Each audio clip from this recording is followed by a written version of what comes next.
Querido irmão, querida irmã, antes de iniciar os nossos encontros bíblicos, eu gostaria de trazer presente algumas edições de Bíblia, porque as pessoas às vezes dizem assim, por que a minha, quando eu vou ler, é diferente da outra? Isso são perguntas que às vezes nos ajudam a entender e compreender. Nós estamos aqui com 4 Bíblias, tá bem? E nós vamos falar da Bíblia de Jerusalém. Muita gente tem a Bíblia de Jerusalém. A Bíblia de Jerusalém é uma Bíblia muito importante, que ela se aproxima um pouco mais dos textos originais. É uma Bíblia especial para pesquisa, para estudos mais aprofundados, Dificilmente, eu não sei se você conhece ela. Então, para quem faz teologia, quem faz estudos bíblicos mais aprofundados, sempre é recomendado a Bíblia de Jerusalém, Nós temos também a outra edição, a Bíblia do Peregrino. Ela é um pouquinho mais nova do que a de Jerusalém, E não tem muita gente com essa Bíblia. Ela é muito importante para estudarmos com mais aprofundamento a palavra de Deus. Por quê? Gente, olha essa Bíblia, que maravilha! Grande. Mas olha só o rodapé da Bíblia. Isso é muito importante porque o versículo, todos eles têm um rodapé que vai nos aprofundando, vai levar a gente para outros textos, A Bíblia do Peregrino é uma Bíblia completa, tem o Novo Testamento, tem a Bíblia com os 2 testamentos, e pouco escrito propriamente, e a nota de rodapé excelente para quem quer um aprofundamento mais importante, gente. E é bom lembrar que para a gente conhecer a Bíblia, conhecer com mais profundidade, é necessário a gente sim fazer um estudo mais completo, Pegarmos um momento de comparar Bíblia com Bíblia, Se a gente vai perceber aqui, olha os Salmos, essa parte grande e olha a parte pequena das explicações. Então é uma Bíblia mais própria para aprofundamento, estudo, ok? E quem não conhece a Bíblia Sagrada Edição Pastoral, Quem não conhece? Todo mundo. É uma linguagem mais acessível, catequética, em que a gente compreende um português mais próprio do nosso cotidiano. Então, para o nosso estudo, nós vamos pegar a Bíblia de São Pastoral. Todas as citações que eu fizer, eu não vou pegar da Peregrino, porque eu acho que você não tem. Não vou pegar da Jerusalém, porque nós usamos mais a Bíblia de São Pastoral. Ela tem essa capa desse jeito e tem essa forma, Uma linguagem mais acessível para o nosso cotidiano, tá bem? Então, para o nosso ciclo de estudo bíblico do Evangelho de São Mateus, nós vamos estudar e acompanhar os textos com a edição pastoral. A palavra de Deus semeada no meio do povo, que cresceu e nos transformou, ensinando-nos a viver um mundo novo.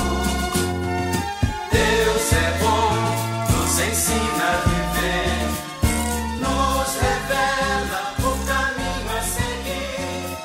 Só no amor partilhando seus dons. Olá, boa tarde, querido irmão, querida irmã, você que nos acompanha pelos meios de comunicação social aqui de nossa paróquia São João Batista, diretamente de Jacundá, no estado do Pará.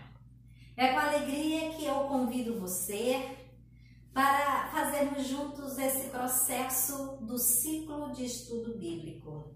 A nossa paróquia São João Batista, pelo plano de ação pastoral, você que é da nossa paróquia conhece esse livrinho, nosso amigo de bolso, Então ele rege a nossa ação pastoral deste ano e já começa dizendo que eles eram perseverantes no ensinamento dos apóstolos, na comunhão fraterna, na fração do pão e nas orações. Uma frase muito bonita da comunidade dos Atos dos Apóstolos, capítulo 2, versículo 42. Então a nossa paróquia tem a seguinte visão: anunciar o Evangelho e estar perto dos mais necessitados, através da formação e promoção integral das pessoas em plena confiança e abandono à divina providência, tendo Deus como pai e mãe. A missão: tornar-nos discípulos e discípulas, irmãos e irmãs missionários na promoção da vida humana. E os seguintes valores: fé, doação, alegria, simplicidade, solidariedade e transparência. Amados irmãos e irmãs em Cristo, evangelizar no Brasil cada vez mais urbano, pelo anúncio da palavra de Deus, formando discípulos e discípulas de Jesus Cristo em comunidades eclesiais missionárias, à luz da evangélica opção preferencial pelos pobres, cuidando da casa comum, testemunhando o reino de Deus rumo à plenitude. As diretrizes da ação evangelizadora da Igreja no Brasil, 2019 a 2023. E esse documento vai nos perpassar com esse bonito cartaz. Vai nos colocar que nós, como igreja, nós precisamos nos colocar na dinâmica da casa, evangelizar a partir da casa, comunidade, igreja, casa da palavra, casa do pão, casa da caridade e ação missionária. E nós, como paróquia, temos uma proposta, né, de formação bíblica para este ano. E é isso que nós queremos dar início hoje, neste sábado, iniciando agora às 17 horas, e todos os sábados nós vamos ter um período até 18 de julho para, juntos como paróquia, estudarmos a palavra de Deus. E como nós estamos no ano litúrgico, o ano C, a igreja nos propõe a conhecermos, a nos aproximarmos, a entrarmos na casa do Evangelho de São Marcos. E é isso que eu convido você, para juntos percorrermos esta casa, entrarmos em seus cômodos, conhecer a beleza, a dinâmica, a profundidade que tem o Evangelho de São Mateus. Certamente você gosta muito de ler, porque tem muitas boas e belas parábolas. Então, podemos iniciar essa caminhada para a casa do Evangelho de São Mateus? Ok? Então, se sim, pegue sua Bíblia, pegue um apontamento para a gente poder também fazer as nossas anotações, que isso é muito bonito, é muito importante. Eu tinha um professor de Bíblia e ele dizia assim: a Bíblia não é para ficar sempre bonita, limpinha, né, sem nenhum rabisco. É bom sim que a gente rabisque a nossa Bíblia, porque cada vez que a gente vai querer visitar uma citação bíblica, uma passagem, nós vamos lá. E é muito interessante quando a gente faz com canetas coloridas, né? Porque lá é isto, a gente entra com facilidade nesta casa da palavra. Então, meu irmão, minha irmã, não tenha medo de rabiscar sua Bíblia. Não vai pensar que isso é pecado. Não, não é pecado, isso é carinho. É dizer que você de fato lê, tem interesse por este livro que é o nosso guia de caminhada. Vamos iniciar então?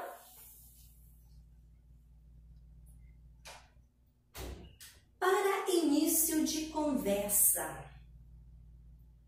nós vamos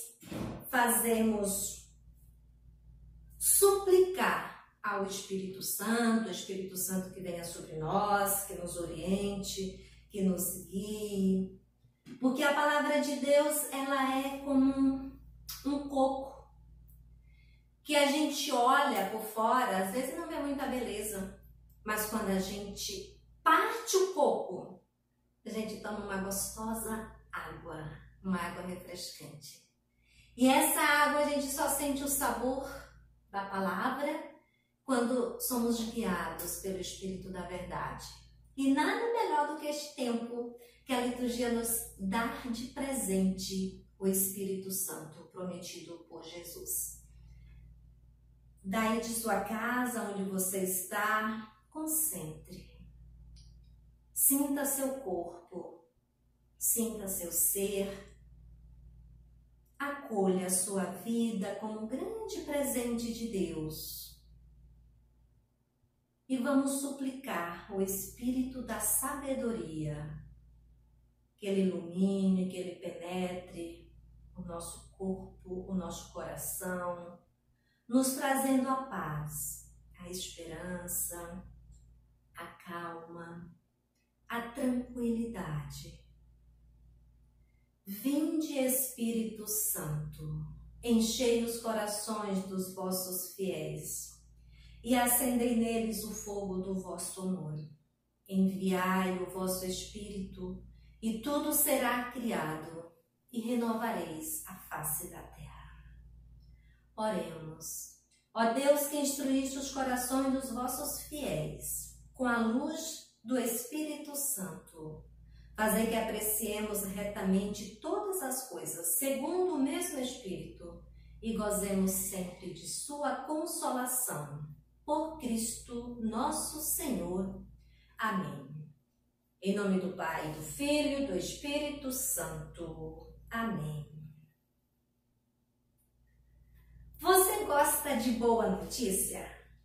Quem não gosta, ainda mais em tempos tão difíceis que estamos vivendo?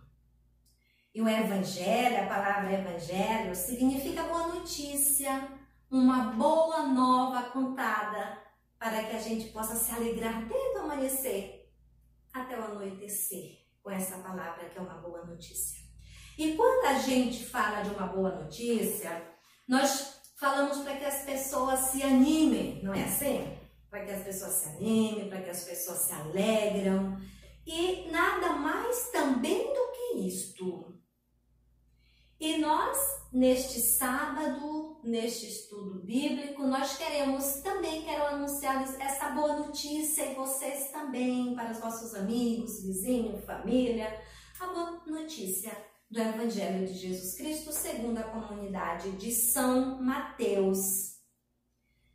E a boa notícia desse Evangelho, sempre é bom a gente poder estudar para compreendermos melhor. E quando a gente compreende, amamos mais com intensidade, amamos mais com seriedade e nos comprometemos com aquilo que a gente ama. E a palavra de Deus é isto. Irmãos e irmãs, o Antigo Testamento é uma coleção de 27 livros na Bíblia Católica.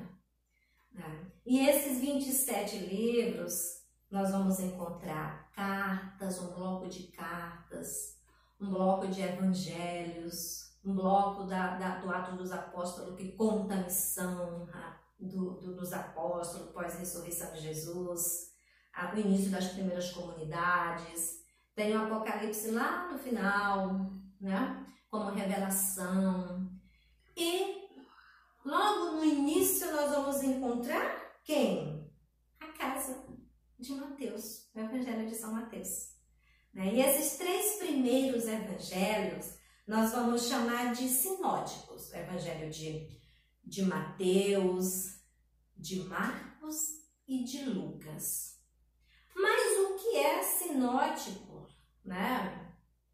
Então, sinótico é um termo que vai designar uma quantidade de histórias comum, aquilo que é comum, né? Utilizado muitas vezes, a mesma estrutura e palavra nos 3 evangelhos. E esse nome foi aplicado por um biblista alemão por volta de 1774 e vem de 2 palavras gregas, sim, que significa junto com, e ópse, ótica, visão.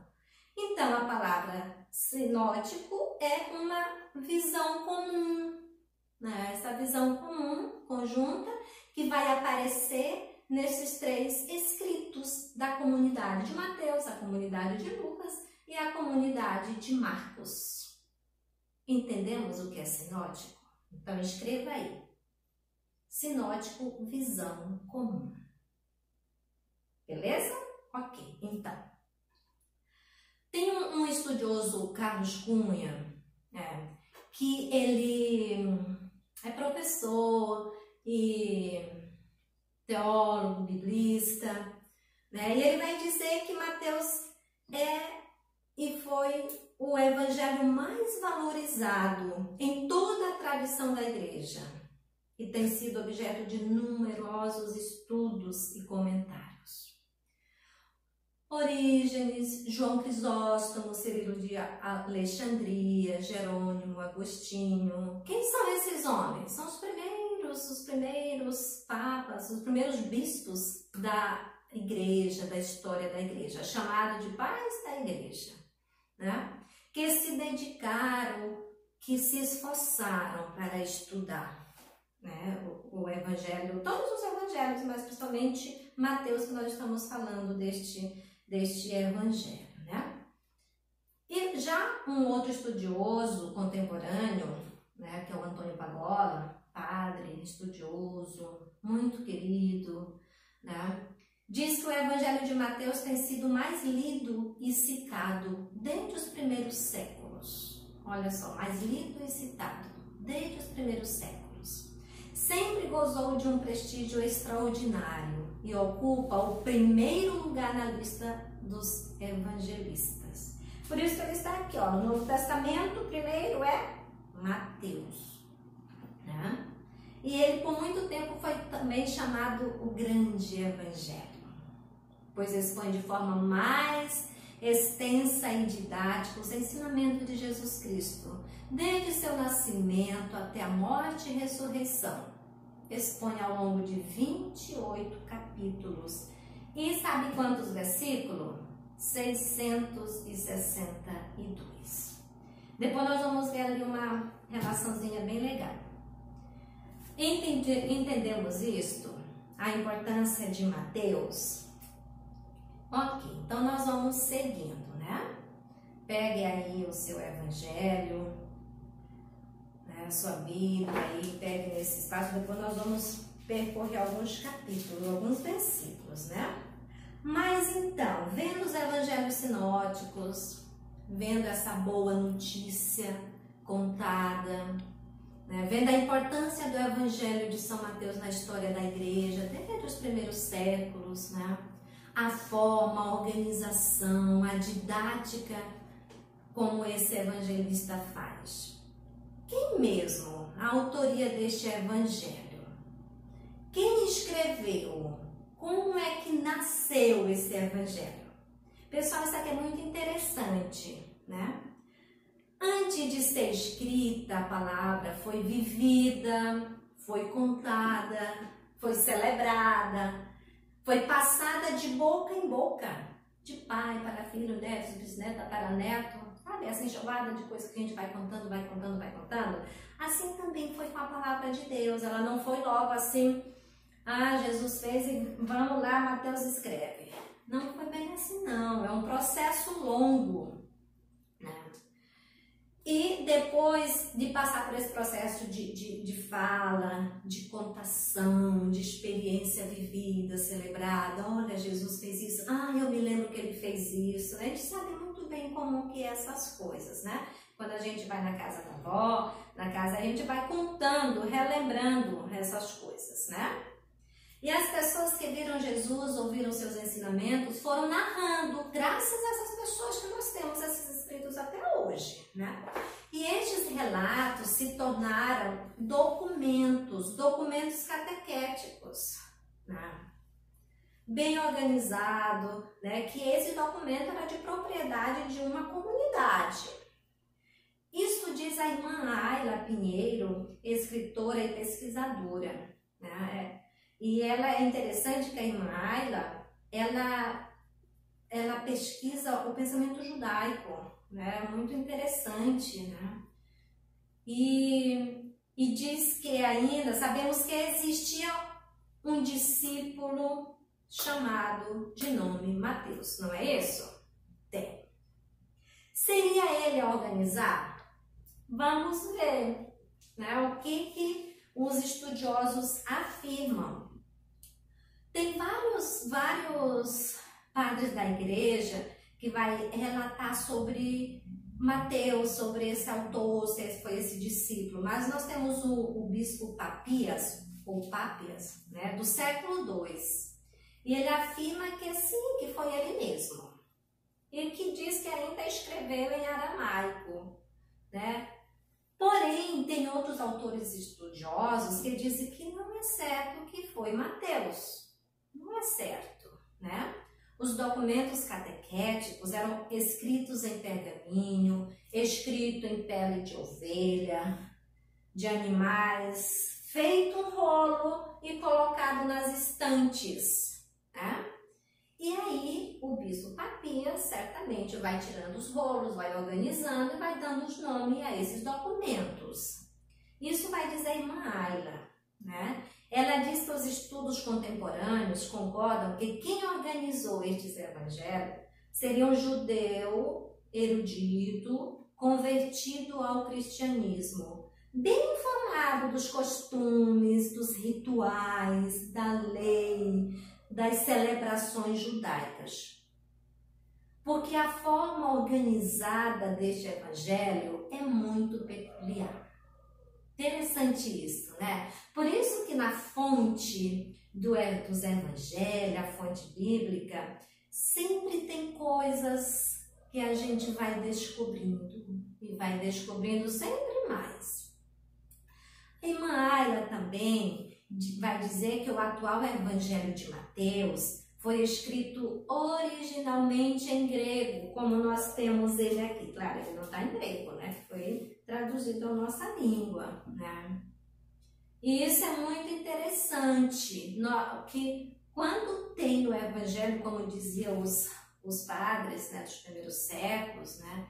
Como Papia, dizia que ele foi escrito em aramaico, que foi uma fonte. Isso aqui é muito interessante, é uma fonte. Mateus não pegou esse escritor judeu, ele vai escrever na língua deles. Por quê? Porque é o que o povo entendia, né? Os judeus entendiam do grego. Para que vai escrever o texto, um livro tão difícil, tão precioso, numa língua que ninguém usava mais? Percebe? Teria sentido? Então ele vai escrever na língua de que o povo de fato entende, compreende, porque a mensagem tem que ser passada, tem que ser dita. A mensagem, a boa notícia, tem que invadir o mundo. E graças a isto, chegou até Jacundá, chegou até você, até a sua casa, né? Então, esse evangelho, ele vai ter um processo. Quais foram as fontes, né, para chegar até do jeito que ele é a nós, né? Primeiramente, ele tem a fonte das comunidades. O autor pega os documentos, né, a tradição. E também tem a outra fonte, que é a fonte aramaica, né? Esses escritos que ele vai pegando algumas informações e vai colocando no seu texto em grego, né? E uma outra fonte muito interessante, que é a fonte Quelle. Antigamente, né, que em alemão significa fonte, por isso que diz fonte Quelle. Né? E essa fonte vai servir para esses escritos. E outra fonte muito importante, que é o Evangelho de São Marcos. Marcos que foi, olha, presta atenção, não é Mateus o primeiro a ser escrito, não, redigido, não. É Marcos. Então, Mateus pega essas fontes com os documentos, a tradição, e essa pessoa vai apenas fazer a organização. Isso não é legal? Não é importante? Né? Eu acho muito legal que o Ivo Stoniolo, biblista, tá aqui ele, ó. Muito interessante, tem uma coletânea muito boa desses livros, né? E aqui é como ler o Evangelho de Mateus, né? Ele vai dizer que a questão da autoria é secundária. Eu concordo, é secundária. Pois antes de ser redigido, os evangelhos eram coletâneas catequéticas, escritas orais, sobre palavras e atos de Jesus. O autor do evangelho é mais um redator, alguém que organizou esses documentos e lhe deu a forma que hoje conhecemos. E isso é bom ouvir. Pessoas, estudiosos, que nos aproxima e nos faz pensar diferente, né?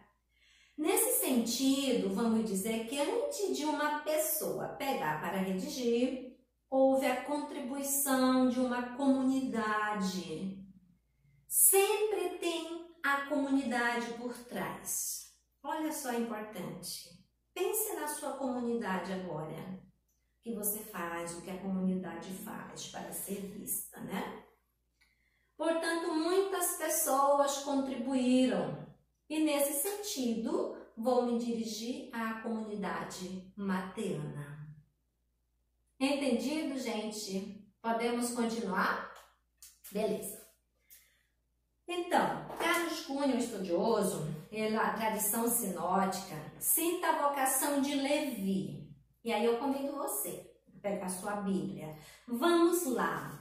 Pegando Marcos 2, de 13 a 14.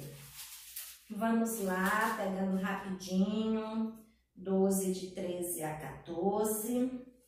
Olha o que é Marcos. E aí nós vamos perceber já a ligação com os sinóticos. Nós vamos perpassar agora tanto Marcos, quanto Lucas, quanto o próprio Mateus. E aí a gente se liga, ó, sinótico, uma narração semelhante, parecida, um olhar semelhante, igual, né? Vamos lá. Jesus saiu de novo para a beira do mar, toda a comunidade ao seu encontro, e Jesus os ensinava.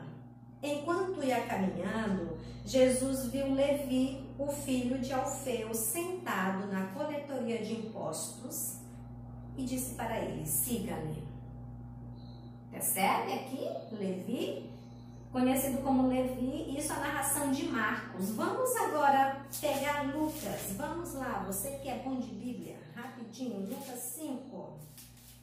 Quem conseguir achar primeiro vai ganhar. Então, nós vamos ver agora Lucas 5, 27 a 28. Pega aí, rapidinho, olha aí, ó. 25, 27 a 28. Depois disso, Jesus saiu e viu um cobrador de impostos chamado Levi, que estava na coletoria. Jesus disse para ele: siga-me. E Levi deixou tudo, levantou-se e seguiu a Jesus. Percebe que esse homem também tem o nome de Levi? Lucas está dizendo. Nós vamos agora pegar para o próprio Mateus. 9:9. Vamos ver lá. Rapidinho, 9:9, quem conseguiu? Eu cheguei, 9:9. Né? Então, saindo daí, Jesus viu um homem chamado Mateus, sentado na coletoria de impostos, e lhe disse: siga-me. Ele se levantou e seguiu a Jesus. Aqui diz que é Mateus, percebe? Que Marcos e Lucas falam que é Levi. Veio a questão dos sinóticos e o próprio Evangelho de Mateus vai dizer que é Mateus, né? Então, isso é muito interessante. E Mateus significa dom de Deus. Esse dom de Deus, que ganhou o nome desses documentos, primeiro do Novo Testamento, mas que não foi o primeiro a ser escrito, tá, gente? Vamos colocar aqui na cabeça e lembrar. O primeiro evangelho a ser escrito foi Marcos, mais ou menos anos 60, por aí, 70, né? Depois a gente pode falar sobre ele no ano litúrgico que ele veio. Mas agora o que nos importa é Mateus. Mateus, um cobrador de imposto. Mas o que é isso? Este homem era um judeu, funcionário do Império Romano. O Império Romano, uma grande potência que dominava a Palestina. Os judeus eram submissos a esse império. Os judeus eram contrários à política romana.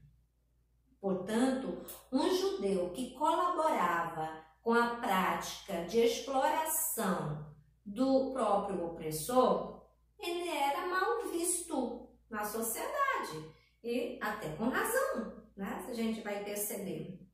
E além disso, tinham os seus contatos e também desviavam um pouco a mais daquilo que era colocado na cobrança dos impostos. E a gente conhece essa prática, essa política, né, que não é do agrado de Deus. Né? Esse tipo de pessoa para os judeus é ladrão. Ladrão para a lei não é? O judeu que se comportava desse jeito, ele não vivia a lei. Portanto, era um judeu fora da lei e mal visto pela sociedade. Percebe então quem é Mateus, chamado também de Levi? Mas Jesus vai chamar logo esse homem para segui-lo? Sim, vai. E aqui, por isso que Jesus é o contramão da sociedade. Ele vai chamar sim. Olha o que diz o texto bíblico. O segue-me que Jesus lhe pede é uma possibilidade de mudar de vida. A vida desse homem está confuso, mas cheio de capacidade, cheio de possibilidades, né? E Jesus se interessa por essas pessoas, entende? Ele se interessa. Isso é bonito desse homem, né? E Mateus oferece um jantar especial para Jesus e também para os seus amigos da sociedade, né? Sinal que esse homem era rico, tinha bens, com possibilidade de oferecer um jantar muito importante, né? E Jesus vai. E as pessoas ficam zombando, os próprios, né, amigos, os doutores da lei que estavam junto, né, ficaram dizendo, mas como é que Jesus, esse mestre, come com pecadores? E Jesus observa a censura e vai dizer, olha, não são os sãos, as pessoas sãs que precisam de médico, mas são os doentes. E eu vim para chamar não os justos, mas os pecadores. E aqui, por que eu trago isso? Porque aqui é um foco muito importante para a dimensão vocacional. A dimensão vocacional de Mateus. Um homem que tinha tudo, né? Só era mal visto, não seguia as regras da lei, era um judeu fora da lei, né? E Jesus acredita nesse homem. Jesus ama esse homem porque vai perceber que ele tem caráter, que ele tem possibilidade. Viu, gente? É importante isso para nós na leitura bíblica, que Jesus precisa, sim, de nós como pecadores. E ele não vai chamar só as pessoas boas, justas, santos. Não, essas já estão. Ele vai atrás da ovelhinha lá, e essa ovelhinha somos nós, vai nos resgatar, ele vai nos buscar, porque ele quer contar conosco. Por isso que na dimensão vocacional vai dizer que Jesus capacita aqueles que ele escolhe, como fez com este homem Levi, Mateus, filho de Alfeu. Entendido, gente, esta parte, vamos fazer uma breve retomada, né? Os documentos da Bíblia, né? Eles vão ser redigidos por uma pessoa, né, que tem um pouco mais de conhecimento, de praticidade, né? E o judeu, ele tem muito isso, escriba é aquela pessoa entendida na lei, que entende de tudo, dos ritos, né? E essa pessoa que faz resume, que organiza os documentos à memória do povo, né? É um judeu muito importante, muito entendido, porque o Evangelho de Mateus ele tem uma forma muito didática, pedagógica, tudo organizadinho. Depois a gente vai ver isso, né? Não é assim, né? Ele parece um bom professor que organiza as matérias para facilitar para o seu aluno, né? Então, um bom judeu erudito faz isso, né? E Mateus, que apresenta, que ganha o nome, é importante também, né? Mateus, resumindo, apóstolo e evangelista, cujo nome antes da conversão era Levi. Mateus trabalhava como coletor de imposto, lembra? Em Cafarnaum, na Palestina. E quando ouviu a palavra de Jesus, segue-me, ele deixa tudo, seu dinheiro, seus bens, suas posses, para seguir o mestre da Galileia, o judeu Jesus, né? E isto é muito interessante, a proclamação da mensagem cristã como boa notícia. Jesus, um judeu diferente, que vai trazer um plano de salvação, resgatar a vida daqueles que estavam sem vida, excluídos, né? Que estavam fora da lei, né? gente conhece muito. Acho que tem até uma música Fora da Lei, se não me engano, estou me lembrando, né? Muito bem, conhecido já a autoria, né? Nós vamos ver agora quem são os destinatários deste evangelho, para quem que Mateus se dirige. Quando a gente faz uma carta, o autor sempre vai mandar para algum local, não é assim? Hoje em dia a gente não faz mais carta, a gente agora escreve e-mail, manda torpedo, manda tanta coisa, WhatsApp, né? Mas sempre direciona a uma pessoa, né? E quem são as pessoas, né, que esse evangelho é dirigido como uma boa notícia, como uma boa nova? Para o autor Carlos Cunha, nós estamos trabalhando com ele, com o Ivo, com a irmã Ayla, né? Ele vai dizer que sobre os destinatários do Evangelho de Mateus, há certo consenso entre os estudiosos que este Evangelho foi dirigido para os judeus convertidos ao cristianismo, que após a destruição do Templo de Jerusalém nos anos 70, essa comunidade dos cristãos, eles tiveram uma grande decadência de perseguição, de tudo, eles fogem, né? E vão formar comunidades em outros lugares. O intuito dessa comunidade, dessa organização dos inscritos, da ação da boa notícia de Jesus, são para essas comunidades, né, de judeus convertidos ao cristianismo. A irmã Ayla também ela diz que depois da destruição do templo em Jerusalém, muitos judeus convertidos saíram da Judéia e da Galiléia, né, e foram se abrigar na Síria, formando assim comunidades cristãs. Percebe que o mal que veio para o bem, né, a destruição do templo, os judeus se desorganizaram, as comunidades cristãs foram perseguidas também, e aí eles saem da Palestina e vão para o outro lado. E aí formam comunidades. Isso é legal, gente, porque o cristianismo ele não morre com uma guerra, ele não morre com a destruição do templo, né? Ele persiste em todas as dificuldades, né? E os cristãos sempre vão dando jeito de formar comunidades em outros lugares, né? E isso é muito interessante. Então, o evangelho é destinado para os judeus convertidos, no intuito de fortalecer a fé em Jesus, o Messias esperado. Olha que legal! No intuito de fortalecer a fé em Jesus, o Messias esperado. Por que esse Messias esperado? Porque os judeus da sinagoga esperavam um Messias revolucionário. E isso é ponto para o próximo encontro, tá? Que nós vamos falar sobre isso. Resumindo, então, para a gente poder gravar bem, os destinatários do Evangelho de Mateus eram para as pessoas concretas, cristãos de origem judaica, mas em forte tensão com os fariseus e doutores da lei e os que mandavam nas sinagogas.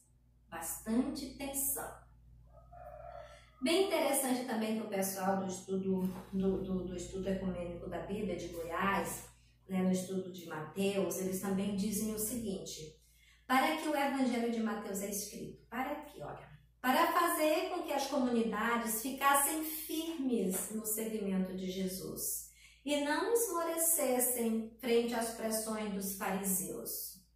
Para isso, toda a história de Jesus foi recontada de uma forma tal que os seus discípulos sentissem que ele era o Messias, o novo Moisés, e que a comunidade era parte do novo e definitivo povo de Deus, o novo Moisés.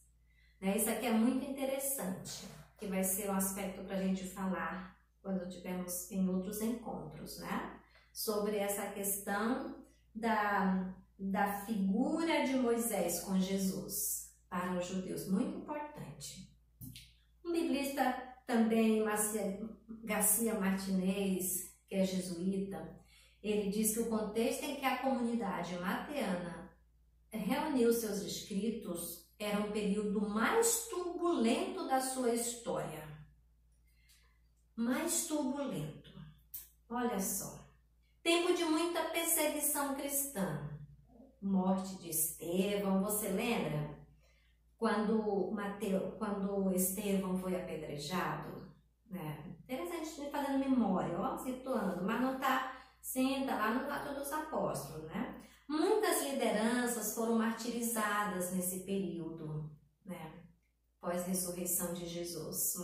Estevão foi um dos primeiros mártires depois de Jesus Cristo. E aí começa a perseguição dos cristãos. As pessoas batizadas, de fato, assumiram seu compromisso naquela época e não negavam Jesus mais por nada. Porque eles iam para a fornalha, eles eram devorados pelos leões, eles eram martirizados, queimados, mas não renunciava a Jesus Cristo.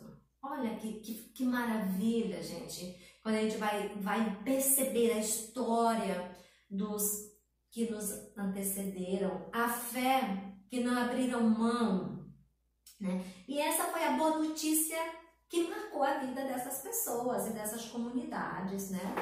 O cristianismo foi muito perseguido, né? A grande potência do Império Romano se curvou diante do cristianismo. E até 375, quando Constantino aderiu ao cristianismo, aí foi o tempo de graça. 250 anos o cristianismo foi só morte, sangue, porque foram muitos perseguidos.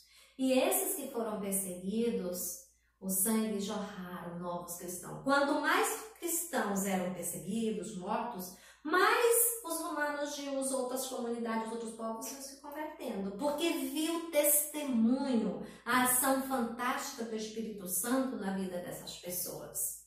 E a ressurreição de Jesus é essa força que invade até o maior império, potência, se curvou.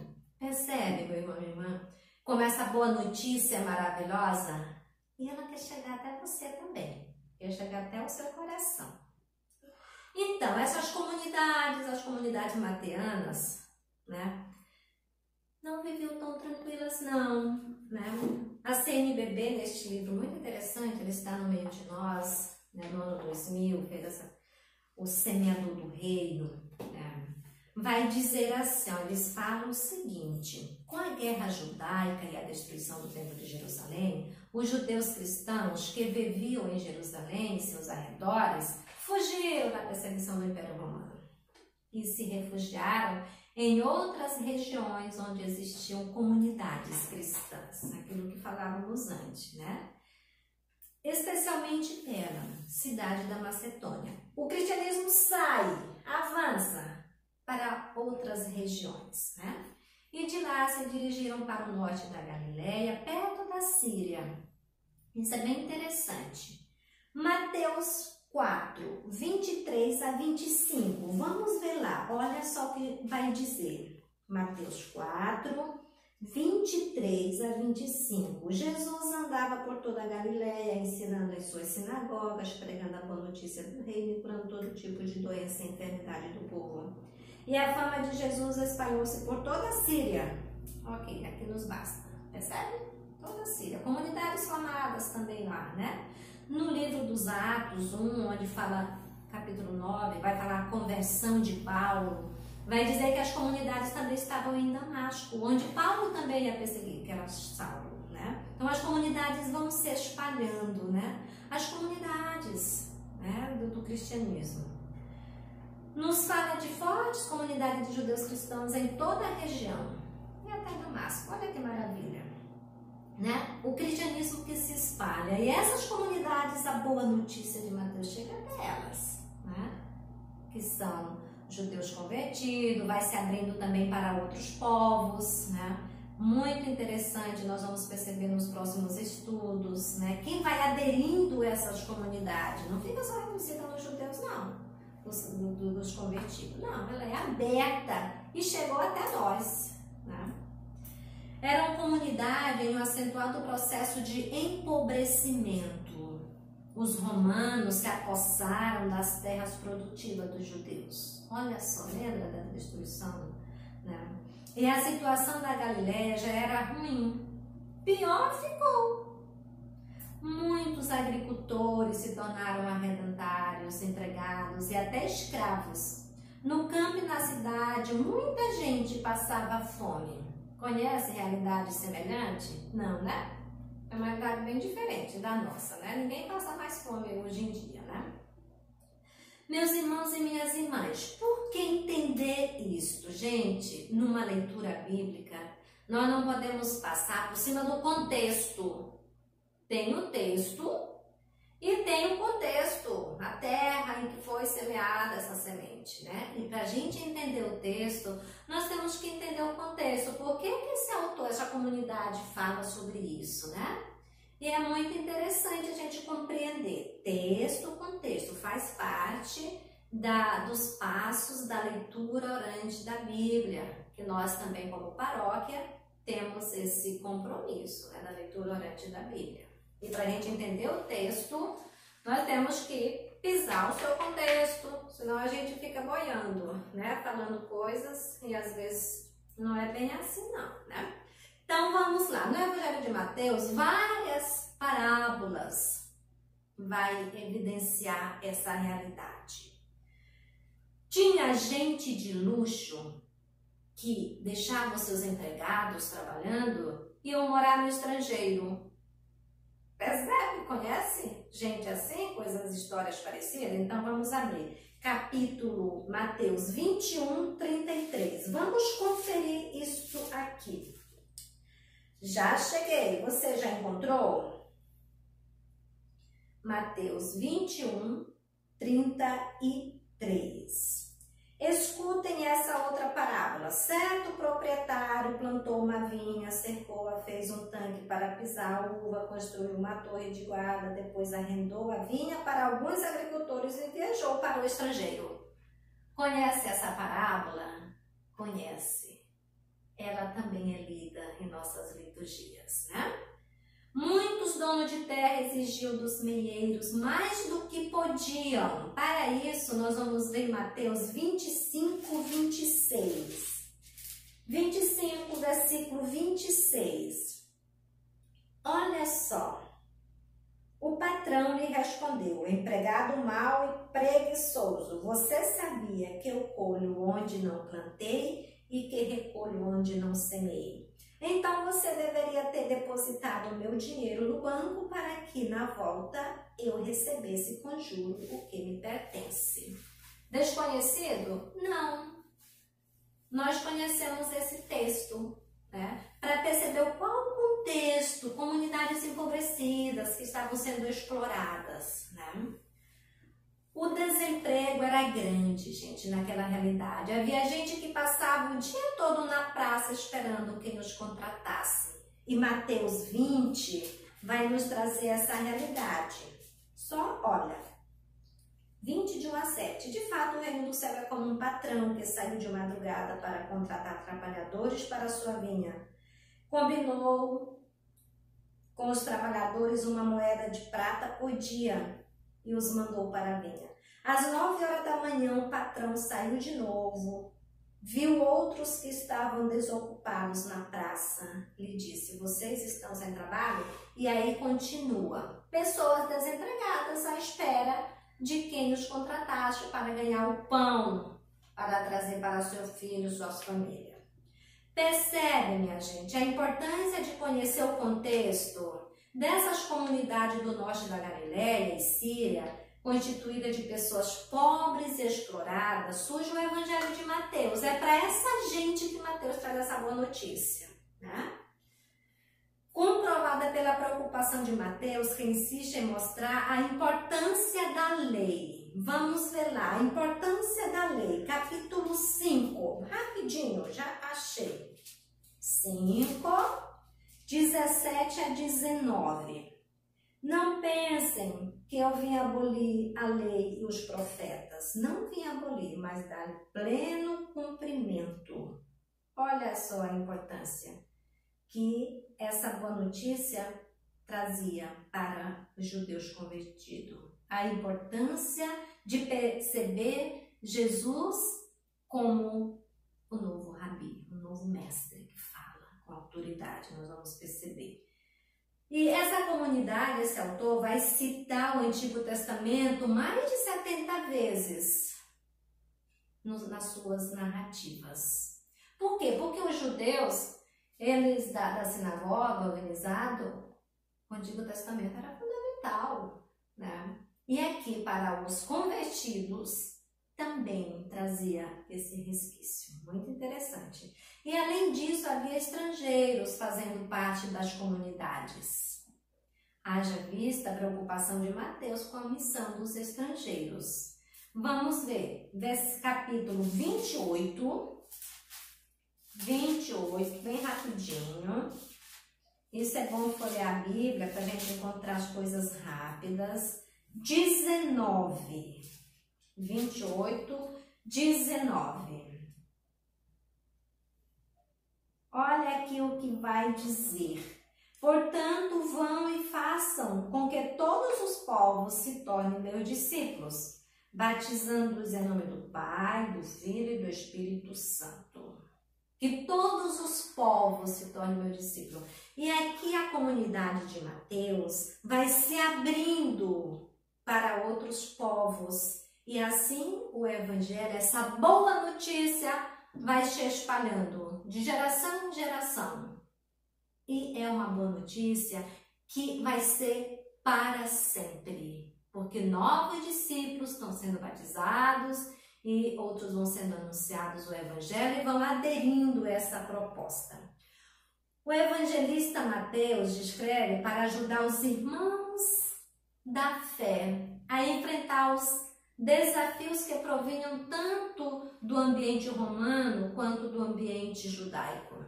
Havia também problemas gerados no interior da comunidade, como nós já vimos, né? Como era o caso do autoritarismo dos líderes, a marginalização das mulheres, das crianças e dos considerados pecadores. E quando nós vamos folheando esse cômodo do Evangelho da casa de Mateus, a gente vai percebendo, né, esse grupo de pessoas à margem, excluídos, né? E que Jesus sempre vai incluindo de novo, vai incluindo. Essa é a dinâmica do cristianismo. Quem está fora, não, venha para dentro. Nada de ficar fora, porque Jesus é aquele que falava com autoridade, o novo mestre, o Rabi. Isso é o que Mateus quer passar para as suas comunidades, né? Pessoal, entendemos um pouquinho? Acho que a gente vai fechando por aqui, porque no próximo estudo nós vamos dar continuidade, né? Nós vamos perceber os conflitos da comunidade de Mateus e vamos pegar alguma chave de leitura para que a gente consiga entender realmente e se aproximar dessa casa e que essa boa notícia chegue até nós e nos alcance, como Jesus alcançou também Mateus.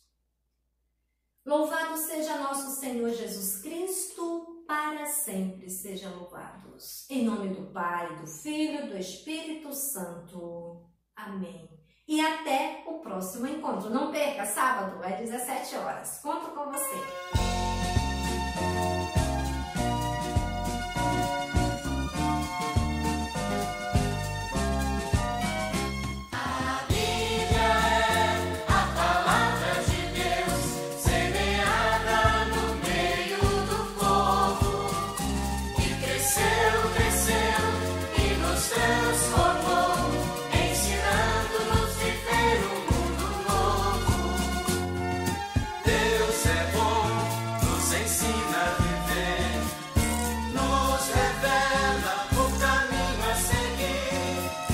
Só